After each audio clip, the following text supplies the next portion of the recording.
champ de vision, j'ai la gazelle et je vois une boule de feu.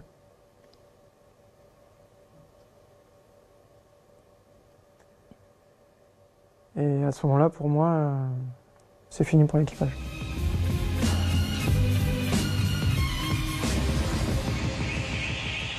Bienvenue dans 13h15 le samedi. Au sommaire aujourd'hui, un document exclusif, les images jusqu'à aujourd'hui classées secret défense de l'opération de sauvetage de militaires français engagés dans l'opération Barkhane au Sahel. C'était il y a un peu plus d'un an, dans la nuit du 13 au 14 juin, alors que les forces françaises ont pris en chasse des djihadistes dans la zone dite des trois frontières, Mali, Burkina Faso et Niger.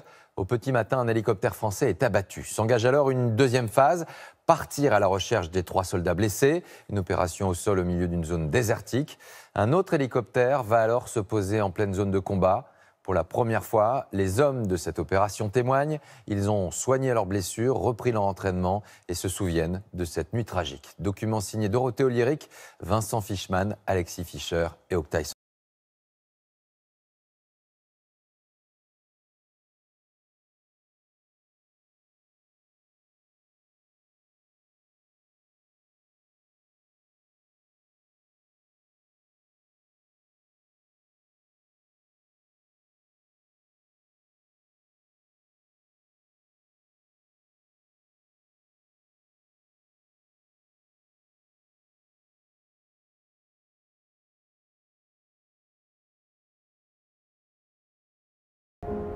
Je souhaite à personne de vivre ce qu'on a vécu.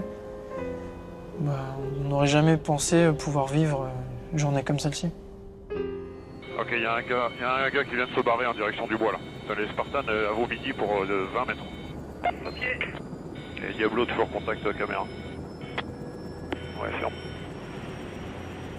Ok, ça part. Feu. Affirme.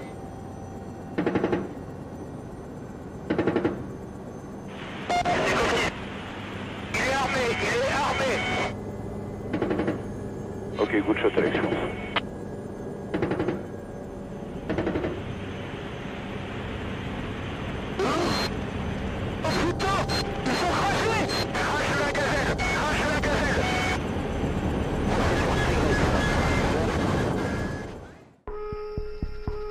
Tout a commencé à Gao, sur la base des militaires français. Après une journée plutôt tranquille. À la nuit tombée, le colonel chef des opérations reçoit une information qui va tout faire basculer.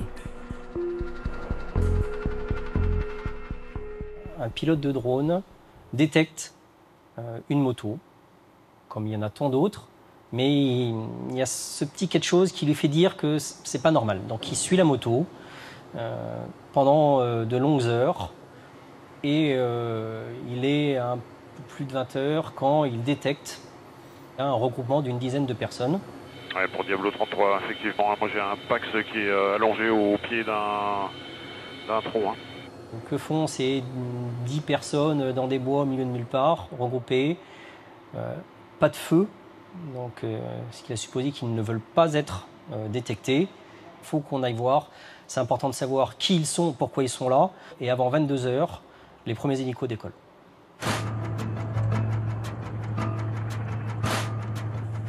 Les pilotes, Nicolas et Paco, rejoignent le Tigre. Un hélicoptère de combat qui voit dans la nuit comme en plein jour.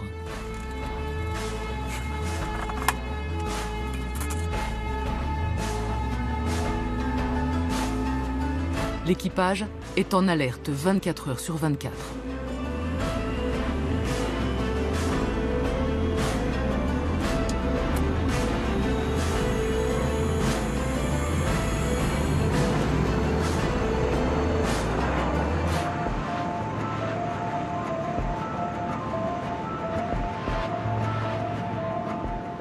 On avait prévu une soirée pizza entre équipage Tigre, donc on était une popote et puis on racontait nos anciens détachements, on racontait nos guerres, comme on dit dans le jargon.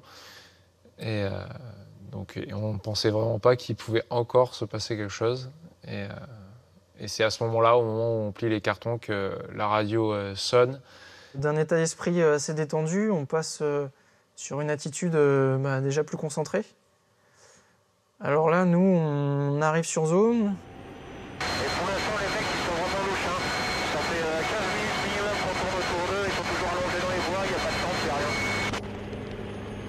Nous, on arrive à distinguer des formes humaines, des sources de chaleur, qui se détachent par rapport à la végétation. Oh, regarde, là, j'ai un autre truc, là, tu vois, là. Ouais. Un backup. Ouais, je vois. Pour 20 mètres au nord de dernier Spark, une tâche thermique. Donc à ce moment-là, on ne peut pas déterminer si ce sont des personnels civils qui sont peut-être apeurés ou simplement des terroristes qui cherchent à se dissimuler. Des renforts partent immédiatement de Gao. 45 commandos montagne dans plusieurs hélicoptères. Des hommes habitués à être en première ligne. Ils y seront en moins d'une heure.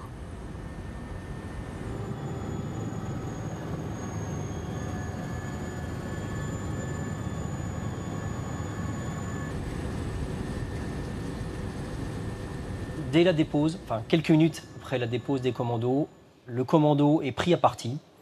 Maintenant, nous avons la preuve qu'en bas, ce sont des terroristes. Donc je donne l'ordre de mettre hors de combat, de neutraliser la menace. Après les premiers tirs, le chef des commandos décide de progresser très lentement. C'est lui, Patrice, qui est à la manœuvre.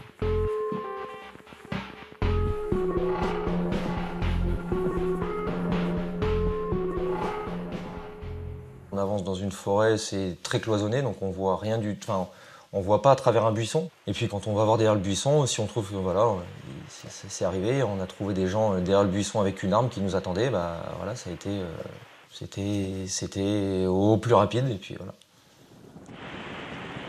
Les Français, en bas de l'image, avancent avec des jumelles de vision nocturne, mais ne voient pas tout.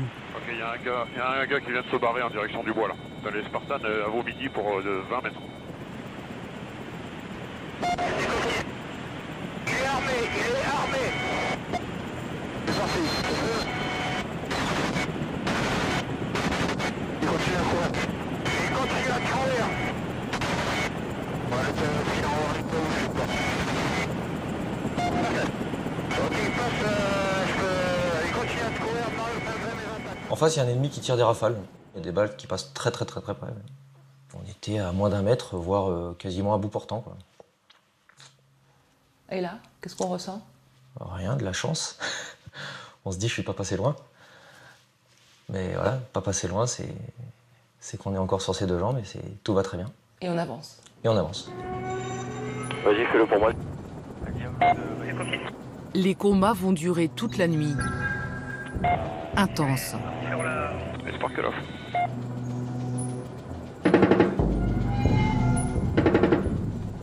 Pour moi, ce jour-là, c'était mon baptême du feu. Qu'est-ce qu'on ressent? On est dans une phase de combat. On n'a pas le temps de se dire qu'est-ce que je suis en train de faire. Voilà, on est dans la mission, on est dans le combat. On essaye de protéger au mieux nos camarades au sol et de faire du mieux que l'on peut. Et vous faites feu? Vous faites feu? Oui. Vous tuez des ennemis? Combien? Plusieurs. Plusieurs, oui. Ok, good shot, Alex, je pense. Et qu'est-ce qui se passe dans votre tête? On se dit, mais ça fait beaucoup. Ça fait beaucoup, mais l'ennemi était clairement identifié. C'est lui qui a engagé le combat. Donc on se dit que de toute façon, c'est lui ou les commandos, voire nous. Ça dure de longues heures. Pourquoi Oui. si longtemps? C'est des combats au corps à corps. Ce ne sont pas des paysans à qui on a donné une Kalachnikov. Ce sont des combattants a priori aguerris. En tout cas, ils sont équipés comme ça. Le bilan final s'établira à 26 djihadistes hors de combat. D'ailleurs, à ce jour, je ne sais toujours pas combien ils étaient. 30, 40, 50, je ne sais pas. Aucun mort ni blessé côté français à ce moment-là. Il est 5 heures du matin, les armes se taisent, mais la menace est toujours là. Sur une base arrière, l'équipage d'un hélicoptère Gazelle se prépare.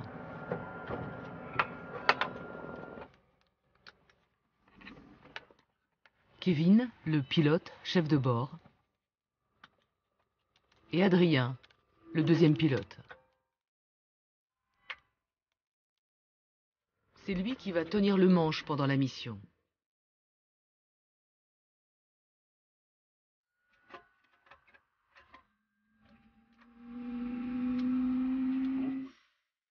Ils vont partir relever le Tigre au combat depuis plus de 7 heures.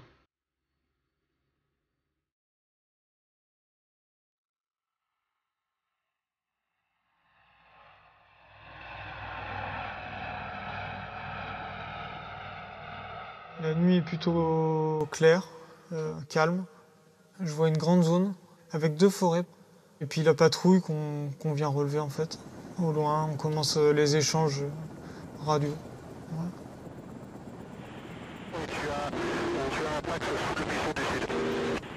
À peine arrivés, Kevin et Adrien doivent déjà engager le combat. On descend pour effectuer notre tir de neutralisation. Ouais. Comment ça se passe? Bah, comme c'est prévu en fait. Dans la machine, chacun sait le rôle qu'il a à jouer. Donc Kevin supervise la manœuvre, moi je suis aux commandes, j'amorce ma trajectoire pour permettre à Max qui est derrière d'effectuer son tir dans les meilleures conditions. Il effectue son tir? Il n'a pas le temps. Max, c'est lui, le tireur d'élite assis à l'arrière de la Gazelle avec son fusil à lunettes. J'ai l'œil dans le viseur, j'essaie de délivrer le plus de feu possible. Je commence à entendre des départs de coups, les impacts sur la machine. C'était quelque chose de très intense. Je vois une multitude de flashs qui partent dans notre direction. Je comprends qu'on se fait tirer dessus. Immédiatement, les voyants d'alarme à bord s'allument. Je perds de la puissance. Le manche se met à vibrer. Et là, bon, bah, on va cracher. Donc là, on essaie de faire une procédure qu'on apprend quand on n'a plus de moteur. Donc là, on était à 120, 130 km/h. Et à ce moment-là, j'étais encore un peu dehors, et en train de tirer, les pieds sur le patin. Et à ce moment-là, quand on commence à s'éloigner, approcher du sol, je rentre bien les jambes dedans et je m'accroche au siège du chef de bord en me serrant le plus fort possible, en me disant de toute manière ça va être l'impact assuré. Donc. Et là, qu'est-ce qu'on ressent? De l'impuissance. J'ai accepté. Je me disais de toute façon ça se finit aujourd'hui. Vous vous dites que vous allez mourir? Oui, clairement. Tous mourir? Oui. C'est la fin de ma courte vie.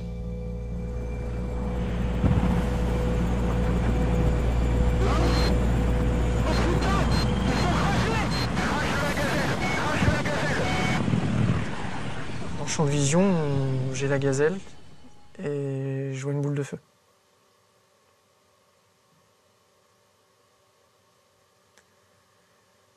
Et à ce moment-là, pour moi, c'est fini pour l'équipage.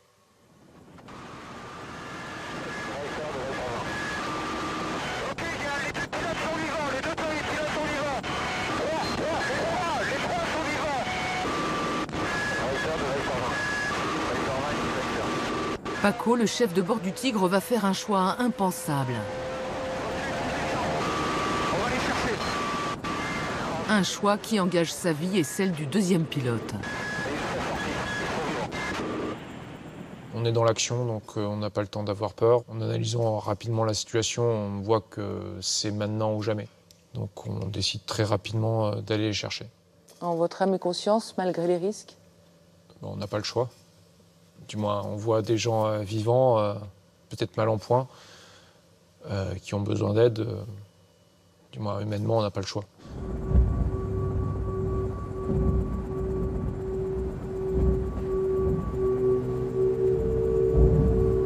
Je suis passé à travers le pare-brise de la machine avec le siège. Le siège est complètement détaché, j'ai été encore attaché dessus.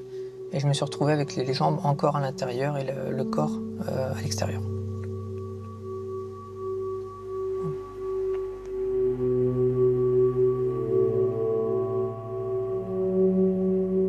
Moi, je suis attaché dans mon siège.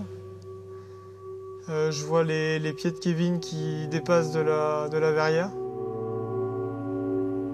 Donc tout de suite, je me dis non, pas ça, quoi. C'est pas possible. Pas nous. La douleur avait envahi mon corps, mais rapidement, je me sentais pas prêt à bouger, mais rapidement, en voyant les flammes, j'ai compris que de toute manière, si je restais là, c'était fini. Déjà, vous en revenez pas d'être en vie? J'étais déjà surpris, oui. Vraiment, je me suis dit, c'est pas possible d'être encore, encore sur Terre. Je me hisse à l'extérieur, sur mes pieds. Et au moment où je veux pour avancer, en fait, je tombe. Je tombe et en fait, mes jambes, elles me portent plus, en fait. Vous avez conscience d'être grièvement blessé à ce moment-là? Je commence à prendre conscience, ouais. Il y a la douleur qui commence à arriver. Une douleur violente. Je me mets à ramper dans le sable. Heureusement, il y a Max qui arrive, qui me traîne. C'était un miracle, mais d'un autre côté, étant donné la situation tactique dans laquelle on était, je me suis dit, moi, ça c'est pas fini au moment du crash, ça va se finir maintenant. L'ennemi n'est pas très loin. Ils n'ont que très peu de temps avant que l'ennemi ne vienne les abattre. Max, le tireur d'élite, est le moins blessé des trois. Il tire Adrien vers le Tigre. Kevin, le chef de bord, incapable de marcher, ne peut que rouler sur lui-même pour s'éloigner de l'hélicoptère sur le point d'exploser.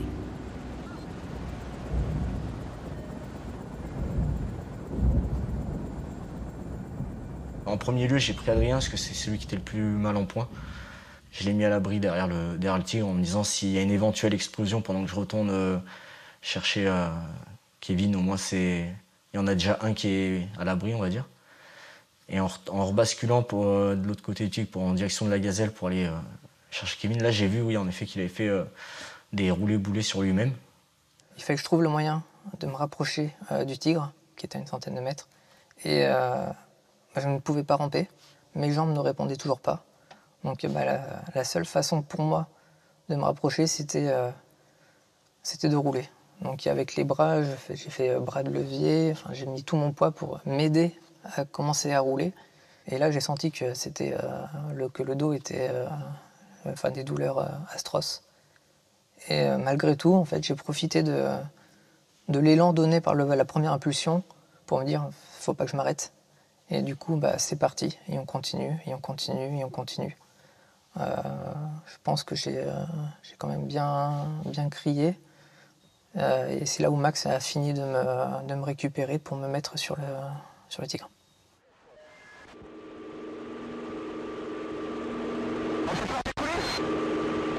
On va décoller.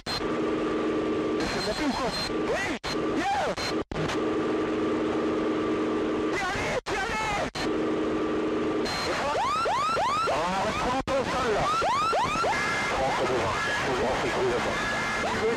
Pour les accrocher, tu veux? Ah, laisse tomber, on va redécoller. On reste redécoller, ça va de l'autre côté là. Il faut progresser pour en pas s'accrocher au Tigre. Sur le train d'atterrissage! Enroule la tente sur le train d'atterrissage! Enroule la tente sur le train d'atterrissage! Putain, il va pas se fendre!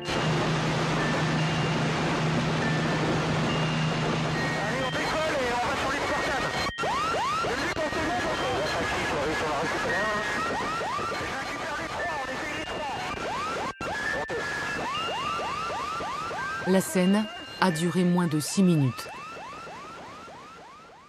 Ils sont tous les trois sur la machine, avec simplement Kevin qui est sécurisé par une ligne de vie.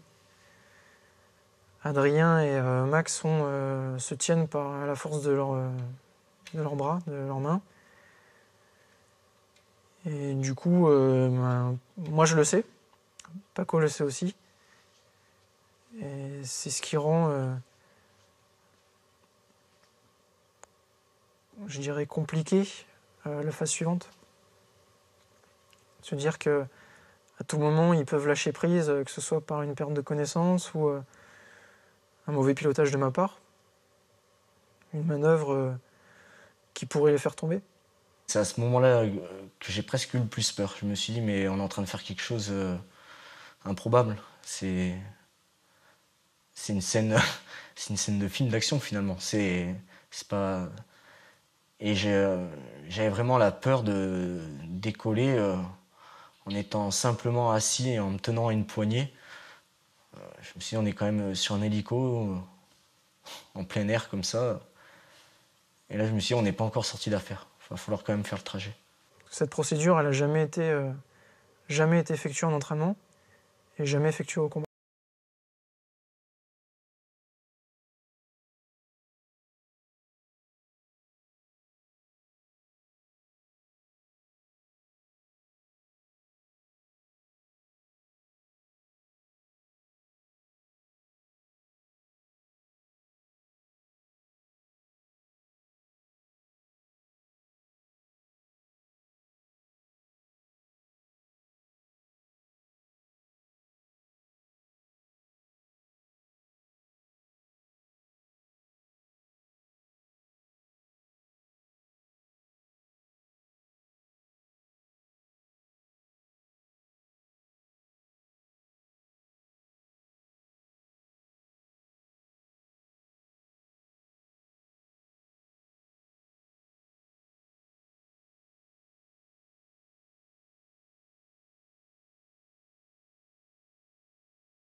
Moi, j'étais sur ce patin. Je me souviens, c'est Max qui m'a aidé à m'installer. Donc, je pense que... Alors c'est un peu flou, mais je me souviens que la position finale, j'étais comme ceci. J'avais mis mon pied dans le... calé contre le pneu. Je vois le chef de bord à travers la vitre là. C'est assez intense. Je pense que de toute façon il y a le bruit de la machine, on peut pas se parler, c'est juste les visages qui parlent. Je sais pas ce qu'il veut me dire, je pense qu'il me dit tiens le coup. Voilà. La première pensée c'est pour mon fils. Ouais. Je le fais pour lui, je le fais pour mon épouse. Même accroché sur ce train, les minutes qui paraissent interminables, je sais que je tiens, c'est pour eux. Je pense que ça a été les 5 minutes les plus longues de ma vie. «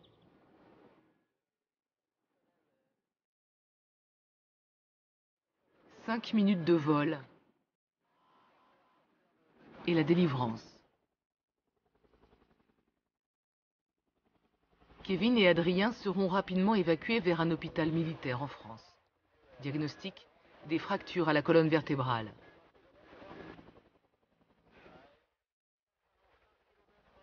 Paco et Nicolas repartent au combat à bord de leur Tigre.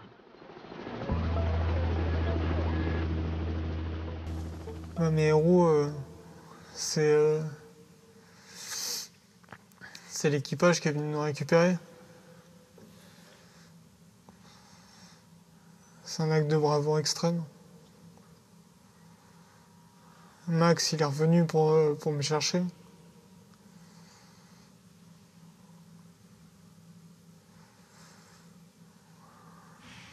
Vous êtes un héros? Non, on peut pas qualifier une action comme ça. Je ne vois pas vraiment de héros en fait. J'ai eu des personnes courageuses. Après, je trouve le terme héros un peu fort. C'est un ressenti de chacun, ça, mais en tout cas, c'était une action vraiment une action collective. Max repart avec sa pudeur. Pour lui, la vie a repris son cours. Il est aujourd'hui en exercice à Chambéry. Toujours tireur d'élite.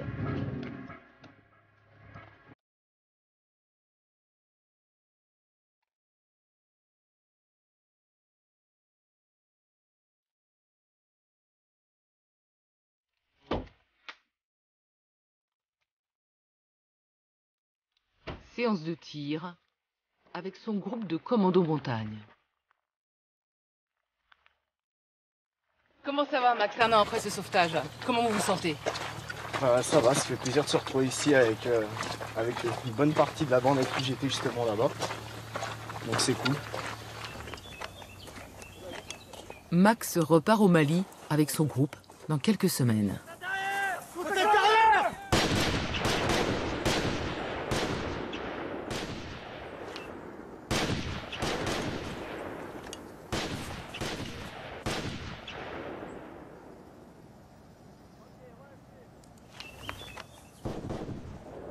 Je m'étais toujours juré que le jour où il m'arrivait un accident en mission, j'arrêterais mon travail. Et finalement, je vois qu'en fait, ce métier, c'est une passion. C'est un peu une drogue. L'esprit de camaraderie, l'action, l'adrénaline. Cette sensation aussi de servir à quelque chose, finalement. Ça a pris le dessus sur mon accident et de me dire, je me sens de repartir. Vous retournez au Mali? Oui.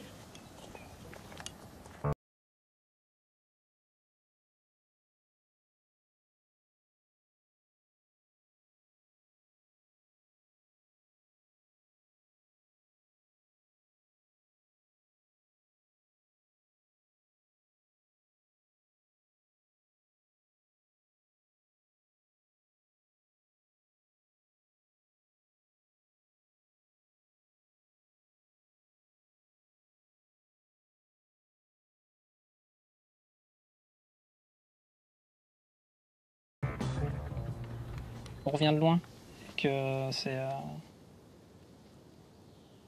une bonne chose qu'on soit là tous les deux, qu'on puisse un an après avoir la chance de revoler, après les blessures qu'on a eues.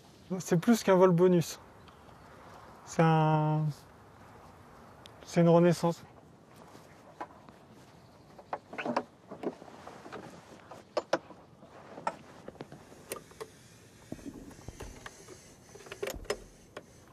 Vous aviez peur de plus jamais voler? Oui. Et qu'est-ce que ça représentait pour vous?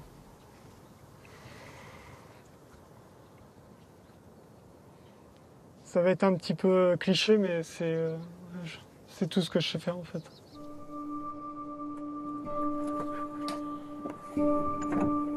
Un an après, jour pour jour, le pilote et son chef de bord vont revoler ensemble pour la toute première fois depuis cette nuit d'enfer.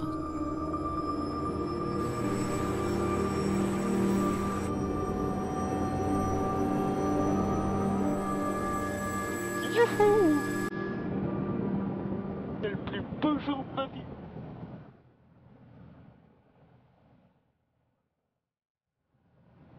Bon, ça va, t'as pas peur? Je pense. Oh, putain, qu'est-ce que ça fait du bien. Bon anniversaire. Bon anniversaire, vieux.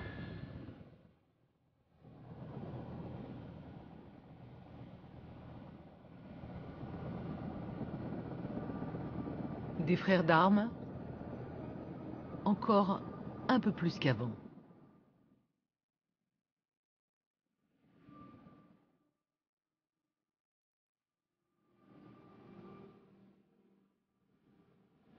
Pour aucun de nous deux, c'était gagné de pouvoir reprendre les vols et quand je vole avec lui, bah, je suis bien, je suis heureux quoi. Il n'y a pas de mots en fait, je suis dans mon élément en fait, tout simplement. Il y a un petit battement en cœur qui se fait un peu plus et genre, j'ai pas envie qu'il s'arrête à chaque fois là, j'ai envie de poursuivre, de redécoller et puis on prolonge un peu jusqu'à ce qu'on ait plus de kéro et